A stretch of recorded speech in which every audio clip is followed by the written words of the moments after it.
तो hey guys, Amit है। कैसे हो आप लोग? तो गाइस, आज की जो हमारी वीडियो है वो पूरी की पूरी जेई फरवरी अटेम्प्ट को एनालाइज करते हुए मैथ्स की एनालिसिस करेंगे कि किस चैप्टर से कितनी ये वेटेज थी और किस टॉपिक वाइज वेटेज हम बात करेंगे। तो चलिए शुरू करते हैं ज़्यादा टाइम वेस्ट ना करते हुए। तो गाइस, फरवरी अटेम्प्ट में कुछ शॉकिंग वेटेज वाले चैप्टर्स आए जिससे ऐसा लग रहा था कि उस पर बहुत ज़्यादा फोकस कर रही है एनटीए, और कुछ ऐसे चैप्टर जो पिछले साल से कई सालों से ट्रेंड्स में थे, जो जिससे इससे क्वेश्चन कंटिन्यूसली आते जा रही थी, वो बिल्कुल ही चेंज कर दिया एनटीए ने। तो जैसा कि गाइस हम सब जानते हैं कि matrix and determinant JEE mains के लिए हमेशा से इंपॉर्टेंट रही है, और वही चीज़ वो जो पीछे से ट्रेंड चली आ रही थी वो यहाँ पे कंटिन्यू रही है। कहीं ना कहीं हर एक पेपर में 2 से 3 क्वेश्चंस हमें मिल ही जा रही थी। टोटल हमारे 6 शिफ्ट मिला के 15 क्वेश्चंस आई हैं मैट्रिक्स एंड डिटर्मिनेंट से। तो ऑल द अबव 2 से 3 क्वेश्चन आ जाना किसी एक चैप्टर से, जिसको हमें करने में कम से कम, अभी भी हम रिवीजन शुरू करें उसकी, जो बच्चे फरवरी अटेम्प्ट में नहीं किए थे तैयार, उसको अगर वो अभी भी तैयारी करना शुरू करें तो मार्च अटेम्प्ट से पहले वो कंप्लीट कर सकते हैं बहुत ही अच्छे से, या आगे अप्रैल और मई अटेम्प्ट में तो बहुत अच्छा कर सकते हैं। और ये 3 क्वेश्चन मतलब 12 मार्क्स आपके शुरुआती के। और ये जो क्वेश्चंस थे ना मैट्रिक्स और डिटरमिनेंट के, काफ़ी बेसिक्स क्वेश्चन थे जो कि आप अगर एनसीईआरटी भी पढ़े होंगे ढंग से तो वो बना सकते हो। तो अगर आपसे वो फैब अटेम्प्ट में चूक गए हो तो मार्च अप्रैल और मई के लिए ज़रूर मैट्रिक्स एंड डिटरमिनेंट को एक बेस्ट टॉपिक में रखो, जिससे क्वेश्चन आएगी आएगी। अगला क्वेश्चन है हमारी इंटीग्रेशन की। इंटीग्रेशन गाइस, इंटीग्रेशन से इस साल जो आई है वो मॉडरेट लेवल थी। फैब अटेम्प्ट में जितने भी क्वेश्चन थी इंटीग्रेशन की, वो मॉडरेट लेवल की क्वेश्चन थी। मतलब अगर आपको वो पहले से आप जानते हो, फॉर्मूला आपको पता है, प्रैक्टिस कर रखी है आपने क्वेश्चन, तो आपसे बनेगी। नहीं तो अगर केवल फॉर्मूला पता है तो वो क्वेश्चन नहीं बनने वाली थी, ऐसी थी। तो अगर कोई बच्चे की फॉर्मूला पता थी और कुछ हद तक उसे ने कर लिया था लेकिन गलत हो गई, तो कोई डरने वाली बात नहीं है। मार्च अटेम्प्ट में हमें करना है, अच्छा करना है।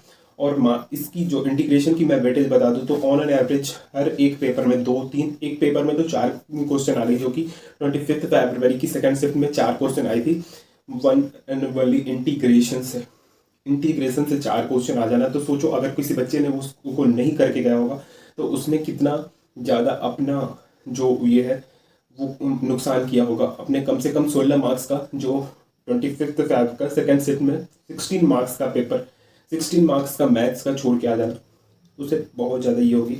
वही वेक्टर एंड 3D की बात करें तो अगेन बेहद इंपॉर्टेंट हो जाती है जेई मेंस के लिए। ये हमेशा से बताई जाती है जेई मेंस स्पेसिफिक टॉपिक में vector and 3D, matrix determinant, ये सब चीज़ हमेशा से आती है। और ऑन एन एवरेज हर एक पेपर में 3 क्वेश्चन तो रही है, एक पेपर में 4 क्वेश्चंस भी आई है वेक्टर और 3D से। तो मैं बता दूं कि वेक्टर और 3D इतना इंपॉर्टेंट क्यों है, और मोस्टली 3D से अच्छे क्वेश्चन बनते हैं 1D 2D वाले। तो वो जरूर करके जाओ, क्योंकि ये जो है ये आपको एक एग्जाम में क्लियर करने का कट ऑफ और ये सब अच्छे स्कोर करने की ये सब टॉपिक्स हैं। वही एओडी की बात करें तो एओडी से टोटल 12 क्वेश्चंस आए थे, जिसमें से मैक्सिमम 3 क्वेश्चन 24th को फर्स्ट अटेम्प्ट में ही आई थी। 3 क्वेश्चंस आए थे, बाकी 2-2 एक क्वेश्चंस आए थे। और एओडी की भी अच्छी बेटी जब वही sequence and series full formula best questions आए थे इस साल की जेईई मेंस में। अगर किसी ने फॉर्मूला कर रखा होगा, उसे फॉर्मूला याद होगा, तो वो बिल्कुल आसानी से कर सकता है। ऐसी थी सीक्वेंस एंड सीरीज की क्वेश्चन फैब अटेम्प्ट में, और इसकी भी वेटेज टोटल 8 क्वेश्चन आई थी। तो ऑन एन एवरेज एक क्वेश्चन हर पेपर में आई थी, कुछ पेपर में नहीं भी आई थी, मतलब एक क्वेश्चन तो हर पेपर में थी।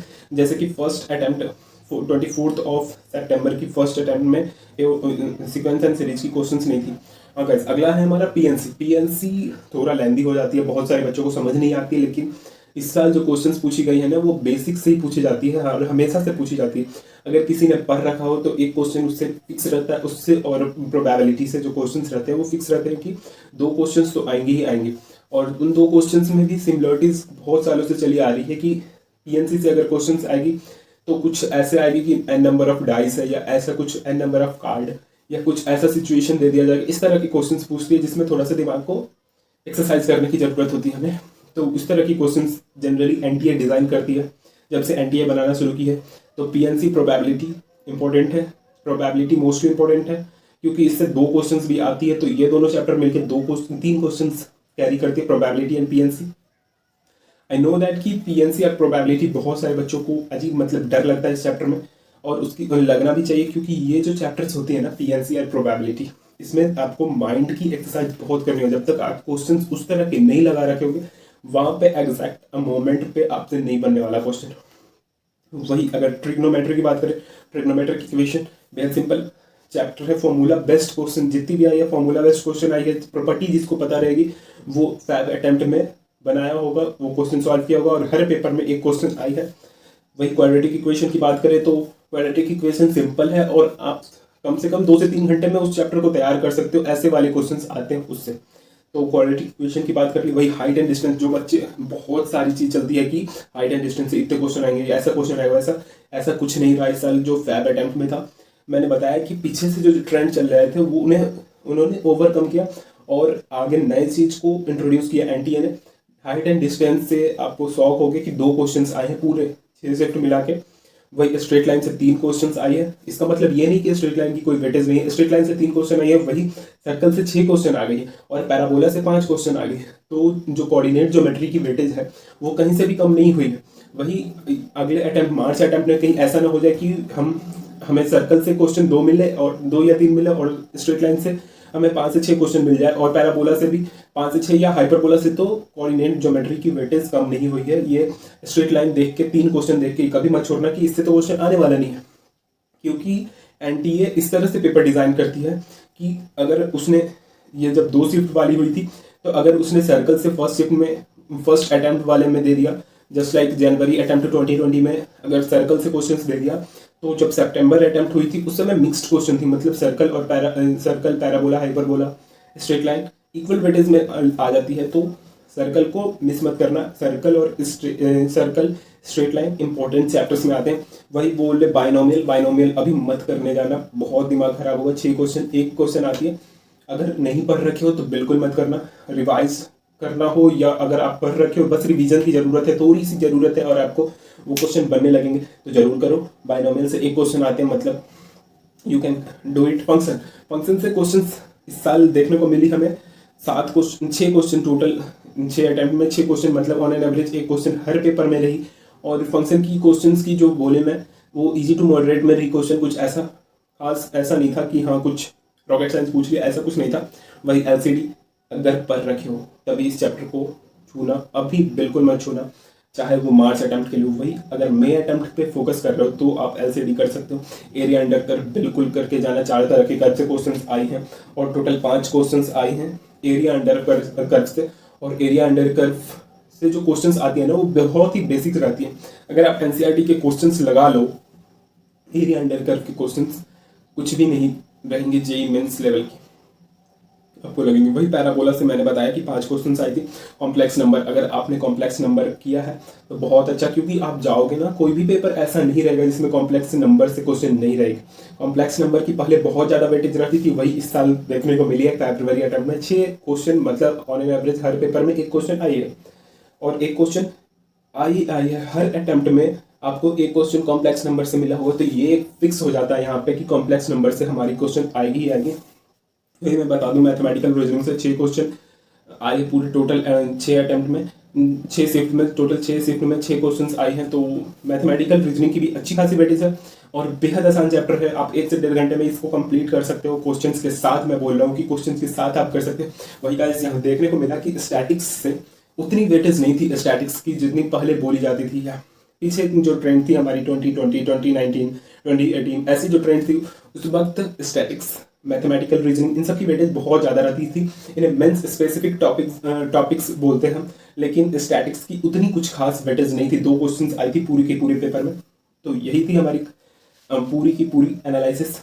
और बता दूं गाइस कि अगर आप मार्च, अप्रैल और मई के लिए अटेम्प्ट कर रहे हो, की तैयारी कर रहे हो और मार्च वाले बच्चे हो, आपके पास अगर 10 डेज अभी बचे हुए हैं ना, तो 10 डेज में कितने क्वेश्चंस और कैसा कहाँ से कर सकते हो मैं बता दूं कि अगर मैट्रिक्स से कर रहे हो तो स्क्यू सिमेट्रिक मैट्रिक्स उस करके ट्रांसपोज वाले पार्ट्स कर लो और ए इनवर्स वाले पार्ट कर लो, ए टू द पावर कुछ जो 16 हो जाए, ऐसे इस तरह के जो क्वेश्चंस होते हैं ना, अगर वो करके जाते हो तो मैट्रिक्स के क्वेश्चन छूटने वाले नहीं है। और वही हमारे डिटर्मिनेंट्स के मैं बता दूं कि डिटर्मिनेंट्स की जो प्रॉपर्टीज है हमारे पास 7, 8, 9 जो प्रॉपर्टीज है उनको ध्यान में रखो। प्रॉपर्टीज से इस बार भी देखा गया कि प्रॉपर्टीज से क्वेश्चंस आई है। डिटर्मिनेंट की इंटीग्रेशन की फॉर्मूला पढ़ लो अभी से, अगर मार्च अटेम्प्ट वाले हो तो अगर कुछ भी नहीं कर रखा इंटीग्रेशन में तो फॉर्मूला रट के जाओ, क्योंकि फॉर्मूला से क्वेश्चंस आई हैं इस साल। अगर आपको फॉर्मूला याद रहा हो तो बन जाती है क्वेश्चंस। मैं ऐसा नहीं बोलूँगा कि सारे क्वेश्चन, अगर कोई अटेम्प्ट में 4 क्वेश्चंस आए हैं तो एक क्वेश्चन तो आपसे बन ही जाएगी, और वो एक क्वेश्चन की वेटेज बहुत सारी। पर वेक्टर 3D बिल्कुल करना है, और 3D पे मोर फोकस 3D पे रखो, क्योंकि वेक्टर से उतना कुछ हटके क्वेश्चन नहीं आता, लेकिन 3D से क्वेश्चन आती है कि जब दो डायमेंशन में एक रहेगा ऑब्जेक्ट, जब इंटरसेक्ट करते रहेंगे या दोनों एक दूसरे पे ओवरलैप करते रहेंगे, इस तरह की क्वेश्चंस आती है। 3D से क्वेश्चंस इस तरह के मिलते हैं तो वो जरूर करो। क्वाड्रेटिक इक्वेशन से सिंपल क्वेश्चंस आती हैं, ट्रिग्नोमेट्रिक से। तो ऑन एन एवरेज मैं बता दूं कि 10 क्वेश्चंस ऐसे निकल जाते हैं, 10 से 12 की, वो आप आधे घंटे में कर सकते हो। और जब ये आधे घंटे में आप मैथ्स के पेपर में 10 से 12 क्वेश्चन कर लोगे तो आपका कॉन्फिडेंस यहाँ से सीधे यहाँ पहुँच जाता है, और कॉन्फिडेंस लेवल बहुत इंक्रीज हो जाता है। सो अपना वीडियो यहाँ पे एंड करते हैं, और आपको फिर फिजिक्स की और केमिस्ट्री की भी जल्दी मिल जाएगी। So all the best, bye bye, don't forget to like, subscribe and share. Okay, bye bye.